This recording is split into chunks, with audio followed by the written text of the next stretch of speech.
Here's why you'll probably never fulfill your potential. And I need you to hear this clearly. It's not because you're not talented enough. It's not because you don't have enough resources or connections or opportunities. It's because you cannot keep your mouth shut long enough to become the person your dream requires. You announce the vision before you've developed the discipline. You share the goal before you've built the character. You broadcast the destination before you've even started the journey. And every time you do that, every single time you expose your incomplete work to complete opinions, you give people who haven't done what you're trying to do the authority to tell you how to do it. You give your mother, who means well but doesn't understand your vote on your strategy. You give your friends who are stuck permission to keep you stuck with them. You give strangers on the internet who are watching your life, instead of building their own, the power to discourage you with a single comment. That's not courage. That's self-sabotage with an audience. You know what's killing more dreams today than failure ever could?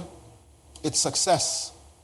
Not real success, but the appearance of it, the performance of it. We're living in a generation where people have perfected the art of looking like they're going somewhere while standing completely still. They've mastered the science of appearing busy while accomplishing nothing.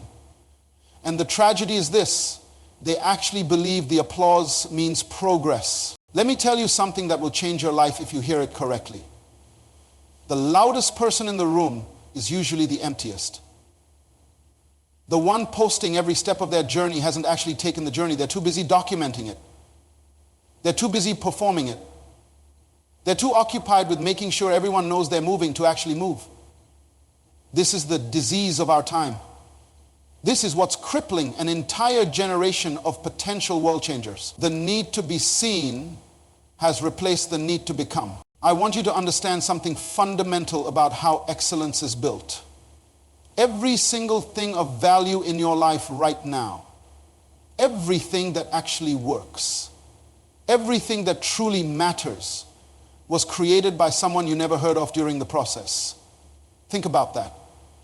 The phone in your pocket, the car you drive, the medicine that saved your relative's life, the book that changed your thinking. All of it came from people who spent years, sometimes decades, working in absolute obscurity. They weren't posting updates. They weren't asking for validation. They weren't checking to see who was watching. They were building, but we've been sold a lie. We've been told that if you're not visible, you're not valuable. If you're not trending, you're not relevant. If people don't know what you're doing, then what you're doing doesn't matter. And so we've created this circus, this theater of productivity, where everyone is performing growth instead of actually growing. Everyone is acting successful instead of building success. Everyone is so busy trying to look like they've arrived that they never actually go anywhere. There was a young man. His name was Khalil, and he loved pottery. Not the trendy kind that you see on social media where people make cute little bowls for their morning smoothies. Real pottery, the ancient art form. The kind that requires your hands to remember what your mind hasn't learned yet. When Khalil was 23 years old, he made a decision that everyone around him thought was insane. He had just graduated from university with a business degree. His friends were taking jobs at banks and corporations, posting pictures of their office buildings and their business cards. They were networking. They were connecting. They were building their personal brands. Or so they thought. Khalil took a different path. He found a small basement workshop in an old part of the city where rent was cheap and visitors were rare. He bought a used pottery wheel, some clay, and he disappeared. Not physically. He still existed. He still went to family gatherings and saw old friends occasionally, but he disappeared from the performance. He deleted his social media accounts. He stopped going to the professional networking events. He stopped explaining his vision to people who couldn't see it. He just worked for the first year. He created garbage, absolute garbage, pots that collapsed, bowls that cracked, vases that looked like they'd been made by someone who'd never seen a vase before. And nobody knew.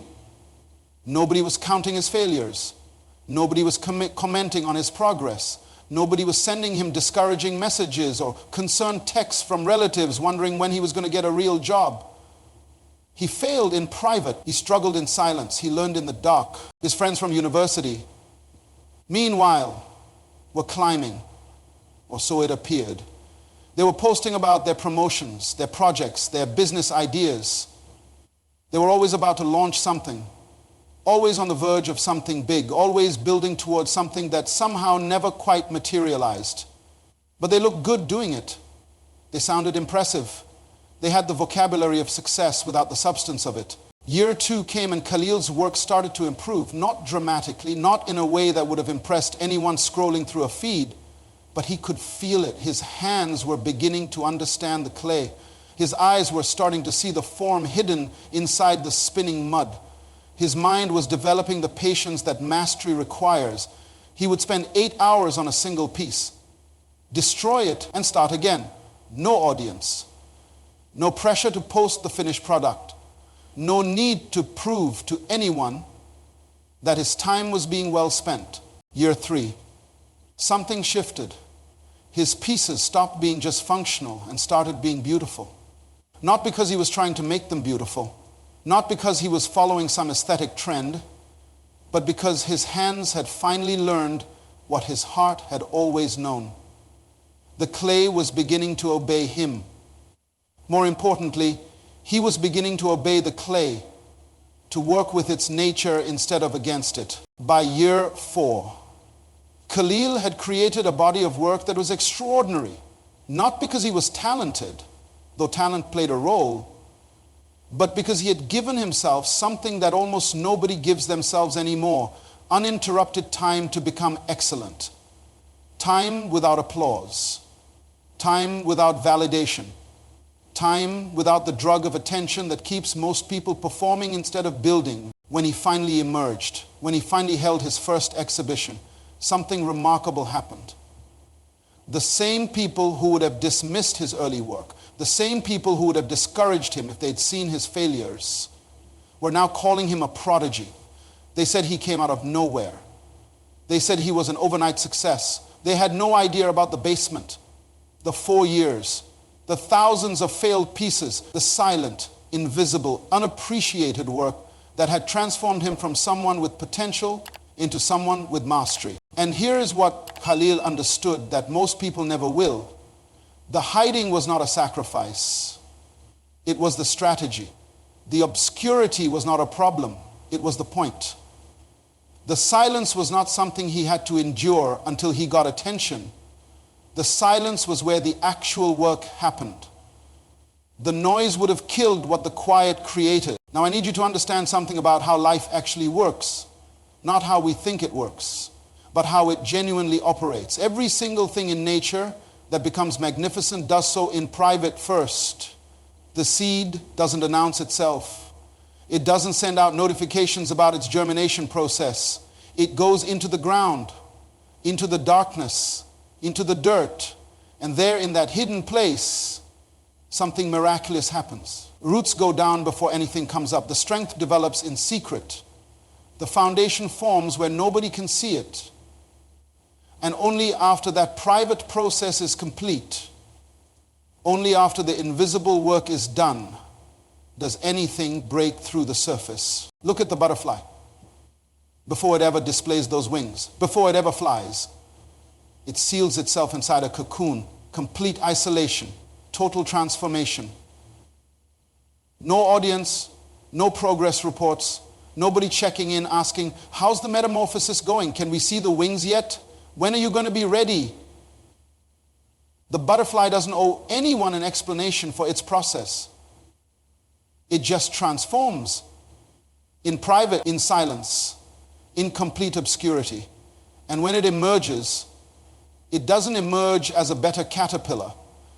It emerges as something entirely different. The eagle, one of the most magnificent creatures in the sky, builds its nest in the most inaccessible places, high up on cliff faces where predators can't reach. where curious eyes can't observe. And there, in that hidden place, the mother eagle does something that seems almost cruel. She trains her young by making the nest uncomfortable. She removes the soft padding. She forces them to want to leave. But here's what matters. All of this happens away from the crowd. The training, the struggle, the preparation for flight, it all occurs in private. When that young eagle finally soars, people see the flight. They don't see the nest. They don't see the training. They don't see the private process that made the public moment possible. This is a law. This is not a suggestion or a nice idea. This is how excellence is manufactured. This is how transformation occurs. This is how you go from who you are to who you're meant to become. In private, in the dark, in the hidden place where nobody is watching, nobody is judging, and nobody is applauding. But we've abandoned this wisdom. We've rejected this natural law. Instead, we announce our intentions before we've developed our capacity. We broadcast our dreams before we've built our discipline. We share our visions before we've done the work that makes visions reality. And then we wonder why everything falls apart. We wonder why our dreams die. We wonder why we start 1,000 things and finish nothing. The world is full of people. Look at me now. Let me tell you about a woman named Yuki. She was 27 years old, working as a software developer at a decent company, making decent money, living a decent life. Decent. That word should terrify you. Decent is the enemy of exceptional. Decent is where dreams go to die slowly, comfortably, without ever making a scene. Yuki had an idea for an application, a piece of software that could revolutionize how people in her industry manage their workflow. But she was smart enough to know that the idea meant nothing. Ideas are cheap. Execution is expensive. Execution requires time, focus, and the kind of deep work that doesn't happen when you're constantly interrupted by the need for validation. So Yuki did something radical. She deleted every social media account she had. Not because she thought social media was evil, not because she was making some moral statement, but because she understood that she couldn't build what she needed to build while also performing for an audience. She couldn't develop what she needed to develop while also explaining it to people who wouldn't understand until it was finished. She couldn't become who she needed to become while also maintaining the image of who she currently was. Her friends thought she had lost her mind. Where did Yuki go? Is she okay? Why isn't she responding to messages? Why isn't she posting? In our world, silence is interpreted as crisis. Absence is treated as emergency. If you're not visible, people assume something is wrong. And maybe something is wrong with them for needing constant proof that you exist. For 3 years, Yuki worked. She would go to her regular job during the day, and then from 7 in the evening until midnight, sometimes later, she would code, she would design, she would test, she would fail, she would rebuild. Nobody knew. Nobody was tracking her progress. Nobody was offering encouragement or criticism. She was alone with her vision. And that aloneness was her greatest asset during those 3 years. Her former colleagues, the people she used to work with, the friends she used to share her dreams with, they were busy posting about their projects, busy talking about what they were going to build, busy networking and connecting and collaborating, busy announcing their upcoming launches. And here's what's fascinating. 3 years later, they were still announcing upcoming launches, still talking about what they were going to do, still gathering feedback on ideas that never became reality. They were professional dreamers.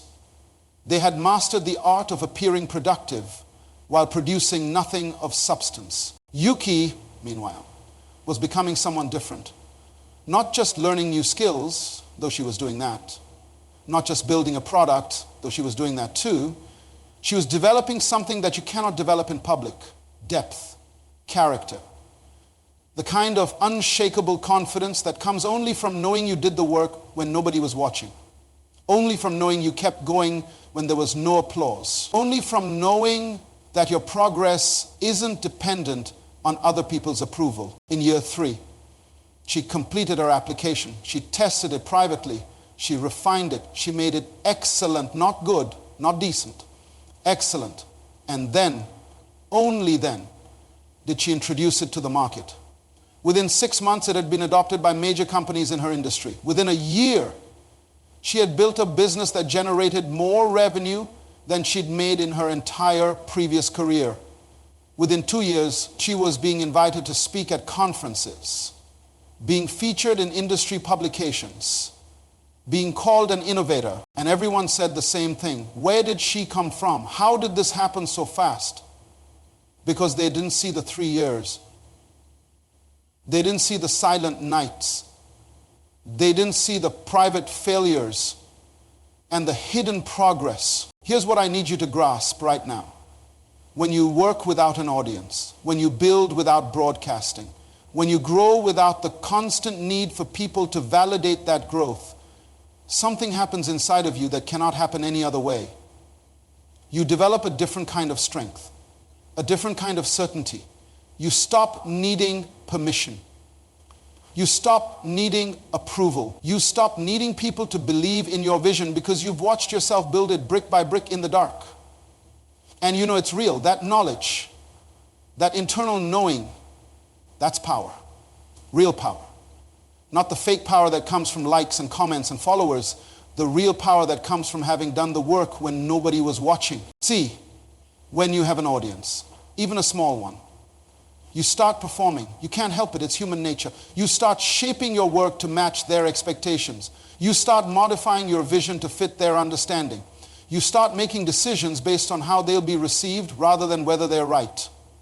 And slowly, without even realizing it, you stop building your dream and start building their version of your dream. You stop becoming who you're meant to be and start becoming who they expect you to be. This is why so many people with incredible potential never fulfill it. Not because they lack talent, not because they lack opportunity, but because they gave away their creative authority too early. They opened up their process to opinions before the process was complete. They invited voices into their workshop before they'd mastered their craft. And those voices, even the well-meaning ones, especially the well-meaning ones, distorted everything. Your mother means well, but she doesn't understand your vision. Your friends care about you, but they're not equipped to evaluate what you're building.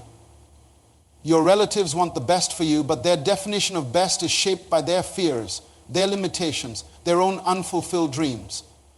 When you expose your incomplete work to their complete opinions, you give them authority they haven't earned over a future they can't see. Let me tell you about a man named Rashid.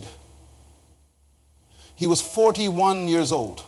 Senior vice president at a multinational corporation, corner office, 6-figure salary, respect, status, everything that society tells you means you've made it.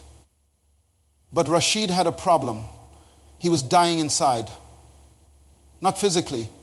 Worse than that, he was dying creatively, dying spiritually, dying in that quiet way that successful people die when they realize they've climbed the ladder brilliantly only to discover it was leaning against the wrong wall. He had an idea, a business model that could transform how his entire industry operated. But he knew something important. He knew that if he started talking about it, if he started testing it publicly, if he started asking for feedback from his colleagues and peers, they would kill it. Not because they were bad people, but because truly innovative ideas always sound crazy to people who are still operating in the old paradigm. Revolutionary thinking always appears foolish to those who've made peace with the status quo. So Rashid made a decision that terrified everyone who knew him. He resigned. He walked away from the salary, the title, the security, the prestige. His colleagues thought he'd had a breakdown. His family was concerned. His friends staged interventions trying to talk sense into him. But Rashid wasn't interested in sense.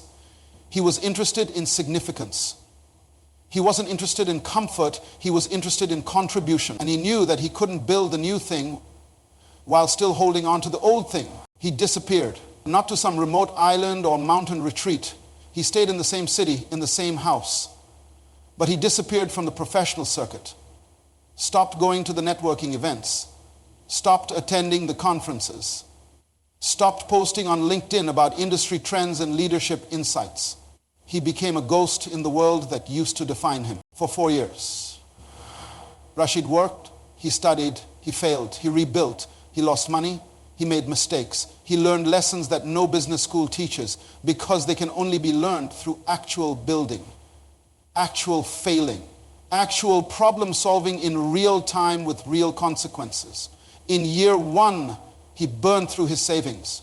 In year 2, he had to take small consulting jobs just to pay bills. In year 3, his model started working, but only barely.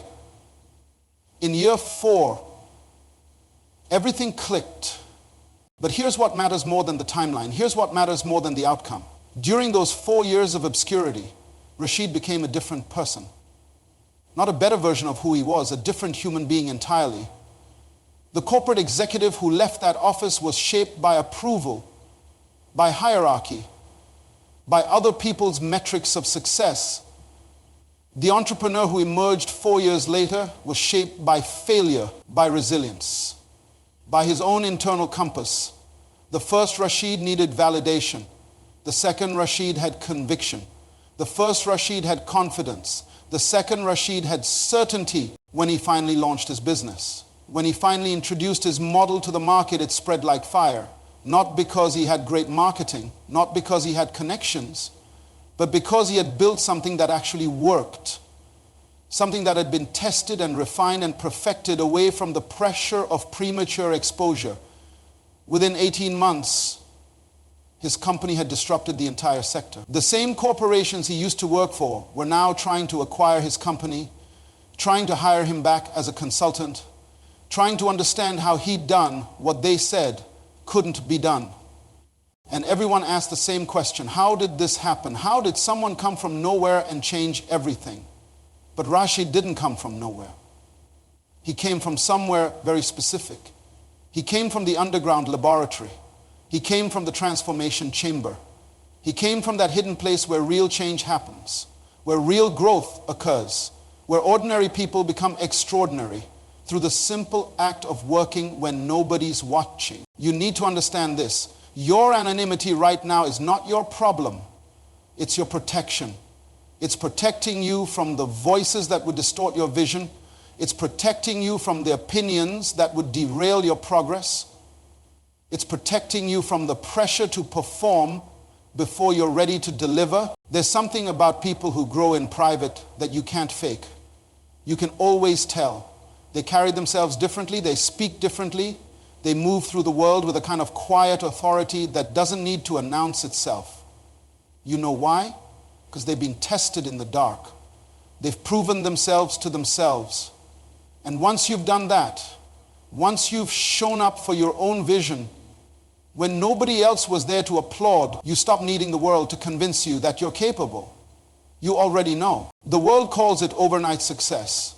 They look at someone who suddenly appears with mastery, with excellence, with something the market has never seen before, and they say, where did you come from? How did this happen so fast? But it didn't happen fast.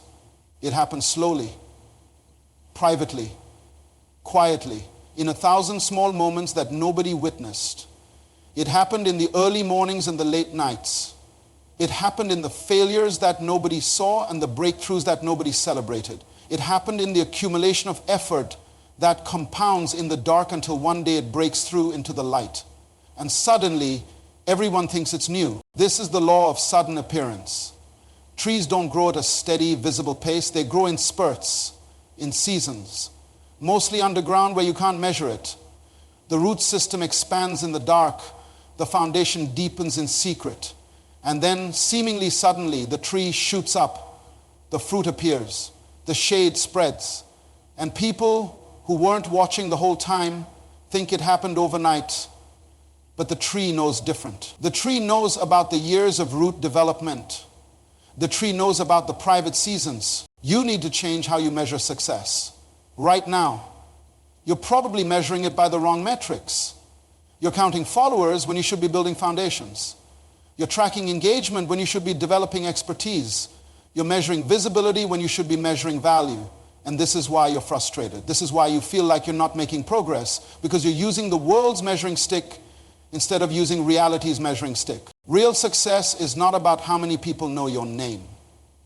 Real success is about whether you've become who you need to be to fulfill what you were born to do. Real success is not about applause, it's about accomplishment. Not just any accomplishment, but the specific accomplishment that only you can achieve because of who you uniquely are and what you uniquely carry. The crowd doesn't understand this. The crowd is distracted by noise, but you're not called to impress the crowd. You're called to complete the assignment. And here's what happens when you grow in the dark. When you build in private, when you become excellent in obscurity, you develop qualities that people who grow in public never develop. You develop real resilience, not the performed kind. Because when you fail privately, when you struggle without an audience, you can't fake your way through it. You can't post a motivational quote and pretend you're okay. You actually have to deal with the failure. You actually have to solve the problem. You actually have to develop the character that turns obstacles into opportunities. You develop authenticity. Not the social media kind where people perform authenticity for likes. Real authenticity. The kind where you know exactly who you are because you've spent time with yourself. You've sat in the silence. You've worked through your own doubt without anyone there to encourage you. You've faced your own limitations without anyone there to make excuses for you. And in that process, you've discovered your real self. Not the performed self, not the projected self, but the actual self that exists when nobody's watching. You develop depth. This is rare now. This is almost extinct. Depth comes from going deep into something when there's no immediate reward.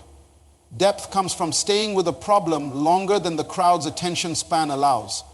Depth comes from the willingness to be bored, to be frustrated, to be confused, to sit with complexity until it reveals its secrets. You can't develop depth while constantly switching contexts, constantly checking notifications, constantly performing for an audience. Depth requires sustained focus in private space. Most of all, you develop unshakable confidence. Not arrogance, not bravado, not the loud insecurity that pretends to be strength, but real confidence. The kind that whispers instead of shouts. The kind that knows instead of hopes. The kind that comes from having done the work when nobody was watching. Having kept your promises to yourself when nobody was checking. Having built something real when you could have just built something that looked good. So let me tell you what your assignment is right now. Your assignment is not to be seen. Your assignment is to become. Your assignment is not to convince people that you're going somewhere. Your assignment is to actually go somewhere. Your assignment is not to look successful. Your assignment is to build success in the dark, in the quiet, in the hidden place where real work happens. Become a ghost. Disappear from the need for validation. Vanish from the performance of productivity. Stop announcing what you're going to do and just do it. Stop explaining your vision to people who can't see it and just build it. Stop waiting for permission from people who don't have the authority to grant it and just start. The world doesn't need another person talking about what they're going to do someday. The world needs people who are willing to become who they need to be in private so they can deliver what they're meant to deliver in public. This season of hiddenness, this season where nobody knows your name, where nobody's watching your progress, where nobody's celebrating your small wins, this is not your punishment. This is your preparation. This is not your curse. This is your classroom. This is not the problem. This is the process. And if you'll embrace it, if you'll stop resisting the obscurity and start using it, if you'll stop trying to escape the darkness and start building in it, you will emerge as someone the world has never seen before. Not because you're special, but because you were willing to become special when being ordinary would have been easier. Not because you're talented, but because you developed your talent when quitting would have been simpler. Not because you're lucky, but because you worked in the dark until you created your own light.